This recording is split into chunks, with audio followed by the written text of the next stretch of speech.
Judul firman Tuhan hari ini, Family God's Master Plan. Kalau Bapak Ibu menyadari bahwa Tuhan sendiri loh yang merencanakan keluarga itu. Ya, setelah Tuhan selesai menciptakan langit dan bumi dan segala isinya, Tuhan itu bikin manusia. Terus Tuhan bilang enggak baik kalau sendirian aja. Terus dia bikin Hawa, gitu ya. Dia bikin satu orang lagi untuk jadi keluarganya Adam. Bukan karena Adam itu enggak utuh, bukan karena Adam itu kurang sesuatu lalu Hawa melengkapi. Tuhan itu menciptakan Adam sudah bagus, sangat baik, tetapi Tuhan merasa, Tuhan itu tahu enggak baik kalau sendirian. Pesan yang pertama hari ini buat kita, saudara enggak bisa sendirian untuk mencapai apa yang Tuhan mau di dalam hidupmu. Saudara perlu keluarga untuk mencapai apa yang Tuhan mau di dalam hidup kita, di dalam hidup ini. Dan Tuhan ciptakan Hawa. Tuhan enggak langsung ciptakan, oh enggak baik kalau sendirian, terus Tuhan ciptakan langsung banyak gitu ya. Kalau Kejadian 1:28 kan Tuhan ngomong gini, beranak cuculah, penuhilah bumi, taklukkanlah itu gitu. Nah buat saya gitu ya, loh Tuhan kalau suruh penuhilah bumi, kok cuma bikin Adam sama Hawa, kok enggak langsung bikin banyak gitu. Menaklukkan bumi, artinya potensi yang Tuhan berikan untuk Adam kelola hari itu, ikan di laut, binatang ternak, apalagi burung di udara, itu semua potensi yang Tuhan kasih dalam hidup Adam dan Hawa yang Tuhan percayakan. Memang Tuhan mau berperkara di dalam keluarga. Tuhan punya rencana buat yang spesifik di dalam keluarga. Kalau kita baca di ayat 27 dan 28 Kejadian 1, kita akan tahu alasannya. Kok Tuhan enggak bikin langsung banyak? Ya, saya pikir gini, menguasai bumi. Kenapa Tuhan ciptakan Adam dan Hawa gitu ya? Kenapa enggak ciptakan langsung banyak orang yang ahli, Tuhan kasih hikmat, Tuhan bisa kelola gitu. Ternyata Tuhan itu bukan ciptakan manusia untuk kerja seolah-olah ngerjain bisnisnya Tuhan. Tuhan tuh punya Eden gitu ya. Tuhan tuh punya bisnis peternakan, perkebunan, kelautan. Terus Tuhan ciptakan manusia untuk mengelola. Bukan Bapak Ibu. Tuhan menciptakan saudara dan saya karena Tuhan punya tujuan. Kita baca di Kejadian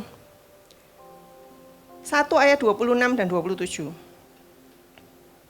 Dikatakan begini, kemudian Allah berkata, marilah kita menciptakan manusia supaya apa? Menyerupai kita dan mencerminkan sifat-sifat kita. Mereka akan berkuasa atas seluruh bumi, segala jenis ikan, burung, hewan ternak, binatang liar, bahkan serangga. Maka Allah menciptakan manusia supaya menyerupai Dia. Allah menciptakan mereka laki dan perempuan. Maksud Tuhan menciptakan manusia di dalam sebuah keluarga, itu supaya manusia itu punya sifat dan karakter Allah. Nanti menguasai bumi, mengelola apa potensi apa yang ada di dalam hidupmu yang Tuhan percayakan kepadamu, itu akan jadi produk dari kesetaraan saudara dengan Allah. Yang jadi tujuan Tuhan menciptakan kita itu supaya kita menyerupai Dia. Kita punya sifat-sifat Allah. Amin. Dan itu cuma bisa dilakukan kalau Tuhan ciptakan keluarga. Jadi Tuhan merencanakan ini semua. Kita enggak ada yang lahir enggak di keluarga, bukan? Yesus bahkan lahir di keluarga. Ya, Dia itu Allah. Kalau Dia mau turun ke dunia, Bapak Ibu ya, saya keren enggak ya kalau Tuhan tuh turunnya itu kayak sinar gitu. Terus dari tengah danau Galilea Dia muncul. Wah. Ya, dengan rambut gondrongnya gitu. Enggak, dia bukan Tuhan yang spektakuler gitu, harus spektakuler, no. Tuhan itu adalah Allah yang supernatural yang bekerja lewat hal yang natural. Setiap kita itu orang biasa, tapi karena Tuhan di dalam kita, Tuhan tuh kasih potensi, Tuhan kasih kita kemampuan untuk bisa serupa dengan Dia, dan potensi itu pasti kita akan bisa kelola dengan baik. Nah, bagaimana keluarga ini dipakai untuk mengembangkan karakter Allah? Saudara pasti sudah tahu gimana caranya, ya. Keajaiban yang pertama di dalam keluarga saudara adalah ketika saudara memutuskan menikah dengan pasangan saudara yang sifatnya itu kebalikannya kita. Kalau saudara cari teman ya dalam kelompok, kalau kita dulu kerja kelompok di sekolah, saudara cari teman yang cara kerjanya sama-sama kita, cara berpikirnya, kecepatannya sama-sama kita, atau yang mending tak cari sing, kalau kita cepet ya, cari sing rodok slow gitu. Kira-kira gitu enggak? Enggak. Tapi kalau saudara datang hari ini dengan pasangan saudara, saudara liatin. Kira-kira dia itu cocok nggak sama saudara? Lain atau sama? Lain. Lah kok bisa? Dari situ aja kita ngerti kalau bukan Tuhan yang menyatukan kita itu enggak bakalan. Betul? Yang satu suka kalau tidur lampunya kudu peteng hening. Yang satunya masih nyalain nyetel TV gitu. Gemes gitu ya. Tapi kok saya milih dia gitu loh. Itu keajaiban yang saudara harus selalu lihat. Iya ya, saudara maju ke altar diberkati Tuhan, sukarela kan? Senang hati kan? Enggak terpaksa toh. Itu mujizat. Jadi kalau ketika saudara menjalani kehidupan rumah tangga saudara hari ini, ada persoalan, ada konflik, karena saudara jengkel, karena lama-lama yang namanya cinta itu menipis gitu ya. Perhatikan ini, enggak pernah ada satu manusia memberikan dirinya, mengikatkan diri dalam sebuah komitmen dengan orang yang sama sekali dia beda, sama sekali dia kadang-kadang enggak suka sifatnya, kalau bukan tangan Tuhan yang menyatukan saudara. Karena itu apa yang disatukan Tuhan jangan dipisahkan oleh keegoisan kita. Amin. Dalam keluarga itu kita belajar yang namanya kasih. Karakter Allah. Apa sih karakter Allah? Ya kasih lah yang pertama. Dalam keluarga kita itu tahu yang namanya mengasihi, enggak nuntut balik. Saya mengasihi keluarga saya enggak nuntut balik. Saya mengasihi anak saya, di sekolahin, dirawat, digedein. Nanti tagihannya segini loh. Enggak. Sekalipun dia enggak bales, saya enggak akan hitungan hari ini, saya mengasihi dia. Cuma kasih yang kayak gitu adanya di keluarga Bapak Ibu. Saudara belajar mengampuni, yang namanya 70 kali 7 kali, saudara sudah berapa kali? Ya, setiap pagi lihat namanya odol tuh kenapa meleseknya di tengah? Wong tinggal pencet dari bawah aja loh, enggak masalah. Kenapa kok bisa di tengah, heran? Yang namanya sandal itu tinggal madep gini, kenapa kok bisa mencong-mencong gini, kenapa gitu. Tinggal naruh aja gini, kenapa? Tapi ini sudah yang keberapa? 70 kali 6? Keluarga saudara itu partner yang ditaruh Tuhan di samping saudara 24 jam sehari, 7 hari seminggu supaya saudara serupa dengan Tuhan. Jadi jangan salahin kalau dia jengkelin. Namanya karakter Allah loh ya, tinggal di dalam diri kita. Itu mustahil kalau kita tuh tinggal sama satu kelompok yang sama kayak kita, nyenengin semuanya, gila-gila bareng, dosa-dosa bareng, enggak mungkin. Yang namanya berlian, karakter Allah itu, kalau enggak ditemukan di dasar bumi, dengan tekanan bumi yang begitu besar, dengan panas bumi yang begitu besar, dia enggak akan jadi diamond, dia cuma akan jadi pensil 2B. Nah, kalau kita mau karakter Tuhan ini ada di dalam diri kita, yang jadi tujuan hidup kita, keluarga itu tempatnya. Amin. Kalau saudara datang sama keluarga cuma bilang, kita partner. Agak sama gini, kita partner. Kalau Adam dan Hawa di sini kayaknya Hawa akan bilang, partner, gitu ya. Adam itu ya, mulai. Karena kita keturunan Hawa ya, bapak-bapak mohon maaf ya. Adam itu di situ loh, waktu Hawa itu kepingin makan buah itu, waktu ngomong-ngomong sama ular, Adam ada di sana loh. Adam waktu raba-raba, duh kelihatannya sedap gitu, Adam diem aja. Waktu dipetik sudah mau masuk mulut, diem aja. Waktu disodorno, didulangno, ini masih masa honeymoon loh. Proses itu enggak nunggu sampai honeymoon selesai loh ya. Ada yang mau menikah bentar lagi, masih dulang-dulangan. Waktu dia makan, dia tahu telanjang, Tuhan jalan-jalan. Tuhan tanya, Adam kamu di mana? Loh aku sembunyi, aku telanjang. Loh kamu kok tahu kamu telanjang? Siapa yang kasih tahu kamu telanjang? Kamu makan buaya. Dia langsung noleh Hawa tahu. Dia yang kasih gitu. Saya pikir-pikir. Yang ketawa itu kayaknya ngalamin ya Bapak Ibu ya. Saya ngalamin Bapak Ibu ya. Saya pikir, duh Adam, harusnya kan waktu dia tergerak, aduh kok kayak gitu, tarikan cepetan, wah, ojo itu sejok sing itu, wah kan gitu toh. Buah taman itu segitu banyak, jangan milih yang itu gitu. Duren aja ajak Pastor Lukas makan. Kesukaannya Pastor Lukas. Pastor Lukas gak doyan. Ya, itu loh. Nah, family itu kayak gitu Bapak Ibu. Banyak orang bilang sama saya, Li kayaknya suamimu sabar ya. Lo siapa dulu yang melatih Bapak Ibu, ya kan? Dia bisa gitu ya karena pelatihan. Ya, nah saudara tahu gimana keluarga itu memproses karakter di dalam diri kita? Tidak akan mudah. Hari ini saudara dengar kebenaran, dengar ini baik-baik. Tidak setelah saudara berusaha untuk melakukan kebenaran ini, terus besok saudara jadi celing. Pasangan saudara, wah malaikat gitu. Tidak mungkin. Setiap orang punya perjalanan perubahan masing-masing. Namanya journey of faith. Kita mesti menghargai. Semua mau berubah, mulai dari diri kita. Semua ingetin diri kita. Saudara, kalau saudara tidak berubah, gimana saudara berharap orang lain berubah? Ya, kita bukan mesin fotokopi, sekali jebret, keluar 500. Tidak, kepompong, ulat aja jadi kupu-kupu butuh waktu kok. Amin.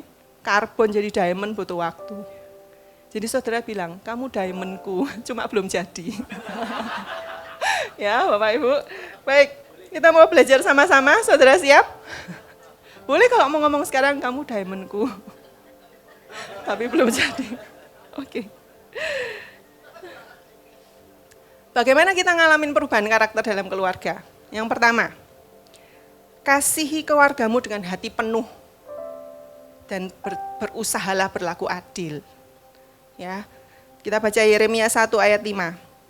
Sebelum aku membentuk engkau dalam rahim ibumu, aku telah mengenal engkau. Dan sebelum engkau keluar dari kandungan, aku telah menguduskan engkau. Aku menetapkan engkau menjadi nabi bagi bangsa-bangsa. Bapak Ibu, setiap kita, semua kita diciptakan Tuhan itu dengan kasih yang besar. Kasih yang penuh. Waktu dia menciptakan kita, dia tahu saudara akan jadi apa di tangannya. Dia sudah bayangin saudara ini akan jadi apa di tangan Tuhan. Dan itu pasti rencana yang baik. Tidak ada satu orang pun di sini yang perlu konfirmasi dari orang lain bahwa dirinya dikasihi Tuhan. Tidak ada seorang pun di tempat ini yang perlu konfirmasi dari papa, dari mama, dari koko, dari cece, dari adik, dari teman, dari bos. Yang menyatakan bahwa aku ini berharga di mata Tuhan. Semua kita berharga. Amin. Adam itu diciptakan, kemudian Tuhan menciptakan Hawa, tidak baik sendirian. Bukan karena Adam kurang utuh, bukan Adam kurang tati tayang. Tapi Adam itu perlu Hawa untuk belajar mengasihi. Karena kasih di dalamnya penuh. Dan perhatikan, kalau setiap kita menyadari di dalam keluarga bahwa kasih Tuhan penuh di dalamku, saudara tidak menuntut keluarga saudara untuk mengasihi aku. Dan keluarga yang semua anggotanya merasa tahu, sadar bahwa aku ini penuh dikasihi Tuhan. Keluarga ini akan membagikan kasih Tuhan yang besar pada banyak keluarga yang lain. Amin. Dan itu akan terjadi di dalam keluarga-keluarga kita hari ini. Amin. Tuhan itu waktu menciptakan kita, dia kasih gambar dan rupanya buat kita. Ya, waktu saudara jatuh dalam dosa, dia tidak buang kita. Dia memilih mengosongkan dirinya. Ngambil rupa hamba. Dia pikul salib. Ganti kita. Saking sayangnya dia sama kita. Tim Keller pernah mencatat seperti ini. If the suffering Jesus endured did not make him give up on us, nothing will. Kalau kesengsaraan yang Tuhan itu tahan demi saudara, dia tahan, maka tidak ada penderitaan atau apapun di dunia ini yang bisa membuat Yesus berhenti mengasihi saudara. Apapun. Kebaikan saudara tidak, kejahatan saudara tidak, kegagalan saudara tidak. Amin. Dia berjalan bersama saudara karena saudara biji matanya. Amin. Nah, kalau saudara tahu saudara dikasihi Tuhan begitu rupa, pengertian ini, kesadaran, pengetahuan ini akan menolong banyak waktu saudara mengalami hal-hal yang tidak enak di dalam keluarga. Ingat ya, keluarga itu kan tempat kita jadi serupa dengan Tuhan. Itu bukan tempat yang selamanya kita tidak rasa sakit. Saudara duduk sama sebelah saudara, saudara pernah nyakitin dia, dia pernah nyakitin saudara. Jadi kalau saudara tahu bahwa saudara dikasihi penuh sama Tuhan, saudara tidak akan mudah sakit kalau di dalam keluarga saudara terima perlakuan yang nggak baik. Hari ini kita akan belajar dari keluarganya Yakub. Saya yakin saudara sudah sering banget dengar cerita ini ya. Tapi kali ini lakonnya bukan Yusuf ya. Kejadian 42 ayat 21. Ke atas dulu. Kejadian 42 ayat 3 dan 4. Ya, maka ke-10 kakak Yusuf pergi ke Mesir untuk membeli gandum, tapi Yakub sengaja tidak mengizinkan Benyamin adik kandung Yusuf untuk ikut bersama kakak-kakak tirinya sebab pikirnya jangan sampai terjadi apa-apa padanya. Saudara tahu ya ceritanya, kelaparan di seluruh negeri ya. Lalu Yakub nyuruh 10 orang anaknya ke Mesir beli makanan. Tapi Benyamin yang bungsu tidak dikasih. Sebenarnya Benyamin bungsu ini bukan kecil-kecil amat loh Bapak Ibu. Kalau belajarlah saudara semua bisa ya, cari di Alkitab aja. Benyamin umur berapa gitu pasti keluar. Itu sudah umur 30 Bapak Ibu. Masih tidak dibolehin keluar sama papanya. 10 yang lain pergi beli gandum, dia di rumah. Sampai di Mesir, ketemulah sama Yusuf. Yusuf mengenali mereka tidak mengenali Yusuf. Nah Yusuf mau tanya, kabar papaku ya apa, kabar Benyamin ya apa. Jadi Yusuf kayak pura-puranya menuduh mereka pengintai gitu ya. Singkat cerita, Yusuf minta Benyamin dibawa ke sini. Kalau kamu benar 12 bersaudara, mana yang kecil bawaan sini gitu. Nah kemudian baru ayat 21. Berkatalah mereka satu sama lain, sekarang kita sedang dihukum atas kesalahan kita terhadap adik kita. Ingatlah betapa dulu kita melihat kepedihan hatinya dan betapa dia memohon belas kasihan kepada kita tapi kita tidak mempedulikannya. Itu sebabnya kita mengalami semuanya ini. Ruben, kakak paling besar berkata, saat itu sudah kukatakan agar kita jangan menyakiti anak itu, tapi kalian tidak menghiraukan perkataanku, sekarang kita menerima balasan. 10 orang ini tahu persis bahwa nggak mungkin dia bisa bawa Benyamin ke Mesir. Tahu dari mana? Tadi di ayat 4 cuma ditulis Yakub berpikir jangan sampai terjadi sesuatu. Yakub belum ngomong, Benyamin enggak usah ikut gitu, enggak. Tapi kok mereka tahu kalau Benyamin enggak mungkin boleh diajak. Ya karena perlakuan Yakub sama Benyamin sama ke mereka itu enggak sama. Enggak cuma hari itu waktu mereka disuruh ke Mesir. Sudah puluhan tahun mereka sudah kenal papanya. Dan kalau saudara baca terusannya, Yusuf yang dengar itu nangis Bapak Ibu. 11 anak ini dua-duanya punya luka yang tidak pernah sembuh. Jadi yang luka bukan cuma Yusuf. Yusuf luka, ditulis tadi di ayat 21. Dia minta, dia mohon, jangan buang aku, jangan jual aku. Tapi kakak-kakaknya kadung benci. Tapi yang luka bukan cuma Yusuf kalau kita menyadari ya. Waktu Yakub terima jubahnya Yusuf yang berdarah itu, dia apa? Dia mengoyakkan jubahnya, dia berkabung, dia menolak untuk dihibur anak-anaknya. Lah, harusnya waktu dia lihat jubah itu berdarah, terus ya orang-orang itu bilang, ini jubah anakmu ta? Loh iya, dia diterkam binatang, terus dia berduka. Loh, harusnya dia nyari anakku yang lain mana? Lah kan dia lagi nyuruh Yusuf untuk cari kokonya. Carian kokomu, dia lagi gembalain kambing. Lah kalau Yusufnya diterkam binatang, yang 10 ini nasibnya ya apa?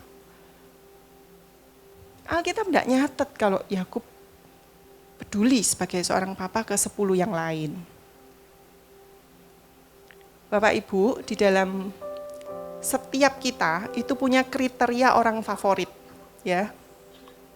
Dalam keluarga, maka papa atau mama yang sifatnya sama kayak aku lebih cocok gitu ya. Anak yang sifatnya kayak aku lebih cocok. Itu bisa membuat kita tidak adil. Yusuf ini dikatakan disayangi Yakub lebih dari kakak-kakaknya. Karena dia lahir waktu Yakub sudah tua, ya. Jadi kokonya sudah besar semua, lahir lagi ini ya. Pintar, ganteng gitu ya. Lahir dari istri yang dia kasihi kan, Rahel ya. Tapi kalau diperhatikan, Yusuf itu punya banyak kesamaan sama Yakub. Yakub waktu lari dari Esau kerja sama Laban, ulet, tangguh, pinter, disertai Tuhan. Laban itu ngomong, aku nih diberkati Tuhan karena kamu. Yusuf sama. Yusuf dibuang ke Mesir, jadi budak. Dia jadi koordinator rumah tangganya komandan pas pampres loh di sana. Padahal dia budak. Namanya rumah komandan itu diserahkan sama Yusuf. Jadi enggak heran kalau Yakub itu lebih sayang sama Yusuf. Masalahnya Yakub ini bikin iri kakak-kakaknya. Masalahnya di situ. Nah, kita mau belajar. Alkitab ini jujur bukan supaya kita rasa aku lebih baik dari Yakub, dari Ruben, dari Ribkah gitu ya. Enggak. Kita mau lebih baik dari kita yang kemarin. Amin. Itu tadi yang saya bilang enggak bisa kayak mesin fotokopi, tapi sedikit demi sedikit ayo kita sama-sama usahakan. Amin. Nah, perlakuan yang berbeda ini menimbulkan kebencian koko-kokonya sama Yusuf. Tapi yang luka seperti tadi saya bilang, yang luka bukan cuma Yusuf. Semua 10 itu luka sama papanya. Amin. Kalau kita mau belajar dari Tuhan, Mazmur 145 ayat 17 berkata gini, Tuhan itu adil dalam segala jalannya dan penuh kasih setia dalam segala perbuatannya. Kita mau belajar adil dan penuh kasih. Amin Bapak Ibu, karena saudara dikasihi itu full, penuh. Amin. Saya belum selesai ya, saya masih punya waktu, tapi kalau boleh semua letakkan tangan di dada, tutup mata, kita mau sama-sama berdoa. Tuhan, terima kasih Tuhan menjadikan aku nih kesayangan Tuhan. Terima kasih buat kasih Tuhan yang penuh di dalam hidupku. Aku mau belajar mengasihi semua keluargaku. Allah Roh Kudus sembuhkan setiap luka di dalam hatiku dan mampukan aku mengasihi lebih lagi. Dalam nama Yesus. Amin. Poin yang kedua, bagaimana mengalami perubahan karakter dalam keluarga. Ya, pengorbanan dalam keluarga itu kayak bilur yang menyembuhkan. Judulnya aja sudah pengorbanan Bapak Ibu ya. Cerita berlanjut. Mereka bersepuluh berangkat ke Mesir, pulang tinggal 9. Karena Simeon ditahan sama Yusuf. Supaya balik bawa Benyamin, ini satu tak tahan gitu ya. Mereka sampai rumah, mereka cerita papanya toh. Tapi papanya enggak izinkan Benyamin ke sana. Jadi ya Simeon enggak tahu ya apa kabarnya di sana. Dan tidak kebetulan Simeon itu anak kedua. Kenapa kok mesti anak kedua gitu loh. Enggak ada yang kebetulan. Tuhan itu mau ngomong sama, siapa anak kedua di sini? Ada? Masa cuma saya? Oh ya ada. Ya. Saya enggak tahu apa yang saudara alami. Tapi buat saya enggak enak jadi anak kedua. Enak? Wah, bersyukur. Enggak enak jadi anak kedua. Buat saya loh ya. Tapi enggak kebetulan Simeon anak kedua. Tuhan mengasihi anak kedua, ke-1, ke-3, ke-4, ke-5. Amin. Amin. Gak ada yang kelima kata Pak Lukas. ke-4 aja Pak Lukas. Kolose 3 ayat 12-14. Karena itu sebagai orang-orang pilihan Allah yang dikuduskan dan dikasihinya, kenakanlah belas kasihan, kemurahan, kerendahan hati, kelemah lembutan, dan kesabaran. Sabarlah kamu seorang terhadap yang lain, ampunilah seorang akan yang lain apabila yang seorang menaruh dendam terhadap yang lain. Seperti Tuhan telah mengampuni kamu, kamu perbuatlah juga demikian. Dan atas semuanya itu kenakanlah kasih sebagai pengikat yang mempersatukan dan menyempurnakan. Satu kesamaan yang Tuhan mau untuk kita punya adalah mengampuni kayak Tuhan mengampuni kita. Itu sulit sih ya, sulit. Yehuda ini waktu mereka akhirnya balik sama Benyamin, bukan untuk nulungi Simeon loh Bapak Ibu ya, karena gandumnya habis, musim kering belum selesai, terpaksa Yakub izinkan Benyamin ke Mesir. Kalau kita jadi saudara-saudaranya Simeon, ya apa rek, kokoku ini gitu ya. Kan mereka enggak tahu itu Yusuf masih hidup apa ya apa gitu kan. 10 orang ini loh, sakitnya itu gara-gara Yakub ini loh. Saudara bisa bayangin. Termasuk Yehuda. Tapi waktu Yehuda balik sana, Yehuda itu maju ke Yusuf. Waktu Benyamin ini ketemon piala peraknya Yusuf itu ditaruh di kantongnya Benyamin. Tahu ceritanya ya. Benyamin mau diambil jadi budak, ngetes koko-kokonya masih jahat enggak gitu ya. Yehuda yang 20-an tahun yang lalu, dia tuh dalangnya yang nyuruh jual Yusuf, yang ngekum darah jubahnya Yusuf tuh Yehuda. Hari itu dia bilang ke Yusuf, aku aja yang tinggal di sini. Kalau saudara baca di Kejadian 44 ayat 34. Ya. Sebab masakan aku pulang kepada ayahku apabila anak itu tidak bersama-sama dengan aku. Aku enggak sanggup melihat nasib celaka yang akan menimpa ayahku. Demi siapa Yehuda itu mau menggantikan Benyamin? Demi siapa? Yakub. Papa yang selama ini mungkin enggak terlalu dia rasakan perannya. Papa yang selama ini enggak mengasihi dia kayak papanya ngasihi Benyamin. Dan Yehuda ini bukan cuma pindah kerja gitu ya Bapak Ibu. Dia jadi budak itu bukan sekedar kayak kita pindah kerja. Nggak apa-apa wes tak ganteni aku tak kerja di sini. Enggak loh Bapak Ibu. Yehuda ini anak nomor 4 dari Yakub yang hari itu konglomerat. Kalau dia lepas haknya itu, dia bukan cuma enggak jadi anak lagi di Kanaan. Dia enggak punya masa depan, anak-anaknya enggak punya masa depan, enggak punya hak waris apa-apa. Dia melepas semuanya. Dia bukan cuma enggak untung, dia tombok rugi bandar, bisa mati sewaktu-waktu, namanya budak. Tapi Yehuda ngampuni papanya.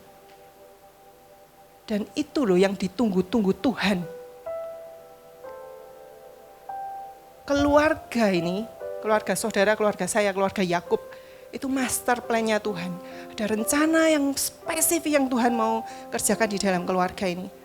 Kalau sampai harus bikin kelaparan seluruh negeri sama Tuhan dibikin.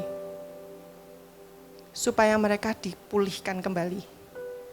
Tuhan nunggu hati Yehuda ini. Dia lepas semua haknya. Ngampuni papanya. Yang sulit lah ngampuni Yakub itu.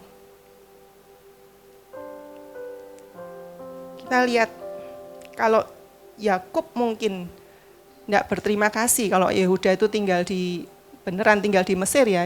Yehuda ini tahu Yakub itu belum tentu berubah sikapnya sama yang lain. Yakub itu belum tentu berterima kasih, belum tentu kehilangan juga.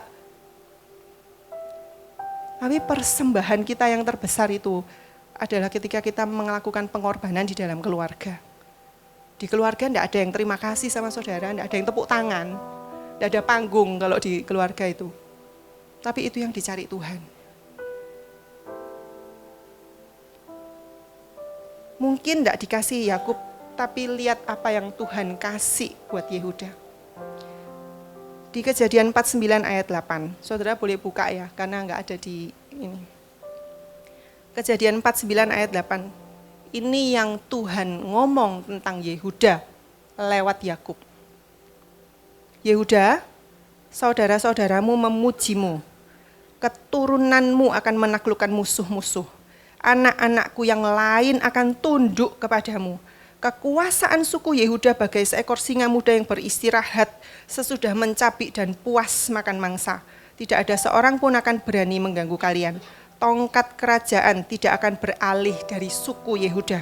Dan keturunannya akan memerintah hingga tiba saatnya kelak. Datang seorang yang berhak memiliki tongkat kerajaan itu, dialah penguasa yang ditaati oleh segala bangsa. Dari keturunan Yehuda. Bukan anak sulung, anak nomor 4. Anak yang hampir jadi budak. Lahir raja-raja Israel, Bapak Ibu. Daud, keturunan Yehuda. Tuhan Yesus lahir dari keturunan Yehuda. Ribuan tahun kemudian, Yesus melakukan yang sama kayak yang dilakukan Yehuda. Yesus berkorban buat kita karena mengasihi kita. Yesus tidak berharap semua orang menghargai pengorbanannya. Yesus tidak yakin semua berterima kasih karena dia mati di salib. Dia rela melepas semua yang ada di sorga itu, dia turun jadi hamba. Mati di kayu salib buat saudara dan saya. Yesus melakukan itu ketika dia jadi 100% manusia. Yehuda pernah melakukannya. Hari ini, kalau berita baik ini sampai pada kita berdoa, hubungan kita sama Tuhan itu nggak boleh main-main lagi. Karena kekuatan yang kayak gini kita nggak bisa dapatkan kalau nggak dari Tuhan. Mengorbankan hak kita buat keluarga kita, buat pemulihan keluarga kita itu nggak akan bisa kita lakukan kalau bukan kita itu dekat sama sumber kekuatan yang memampukan kita. Amin.